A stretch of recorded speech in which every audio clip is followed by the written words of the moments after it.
એક ગામમાં એક ગરઢા માજી એકલા રહેતા હતા. એમને સંતાનમાં માત્ર એક દીકરી હતી જે પરણેલી હતી અને પાસેના ગામમાં રહેતી હતી. એક દિવસ માજીએ એની દીકરીને મળવા જવાનું નક્કી કર્યું. એક ગામમાં જવા માટે એક જંગલમાંથી પસાર થવું પડતું હતું. માજી જંગલમાંથી જઈ રહ્યા હતા ત્યારે એક સિંહ આવ્યો અને માજીને કહેવા લાગ્યો, એ ઘણો જ ભૂખ્યો છે એટલે તેને ખાઈ જશે. માજી ઘણા ચતુર હતા. તેણે સિંહને મૂર્ખ બનાવવાનો રસ્તો વિચાર્યો. માજીએ સિંહને કહ્યું, હું તો ઘણી ઘરડી છું, ઘણી દુબળી પાતળી છું. તું મને ખાઈશ તો તને શું મળશે? પહેલા મને મારી દીકરીના ઘરે જવા દે, સારું સારું ખાવા દે, તાજી તંદુરસ્ત થવા દે, પછી મને ખાજે.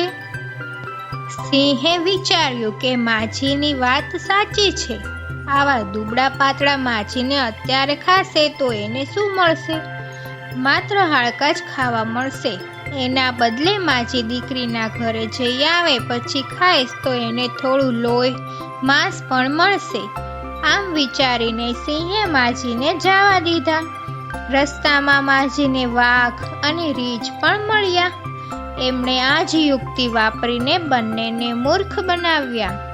દીકરીને ઘરે થોડા દિવસ રહ્યા પછી માજીએ પોતાના ઘરે પાછા ફરવાનું વિચાર્યું. માજી જાણતા હતા કે એમને સિંહ, વાઘ અને રીંછ મળશે અને મને મારી નાખશે. એમણે એક યુક્તિ વાપરીને મોટી ગોળ કોઠી બનાવી. માજી કોઠીમાં બેસી ગયા અને કોઠીની અંદરથી ગબડાવતા ગબડાવતા જવા લાગ્યા. જંગલમાં સિંહે આ ગબડતી કોઠી જોઈ. સિંહે કોઠીને પૂછ્યું, તે પેલા માજીને જોયા છે જે એની દીકરીને ગામ ગયા છે? ચતુર માજીએ અવાજ બદલીને કોઠીની અંદરથી જવાબ આપ્યો, કઈ માજી, કયું ગામ? ચાલ કોઠી, આપણે ગામ. આમ કહીને એમણે કોઠીની અંદરથી ધક્કો મારીને ગબડાવવા માંડી. સિંહ આવી પોતાની મેળે જ ગબડતી કોઠી જોઈને ગભરાઈ ગયો અને રસ્તામાંથી ખસી ગયો.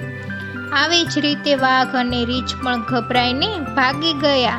ચતુર માજી સહી સલામત પોતાના ઘરે પહોંચી ગયા.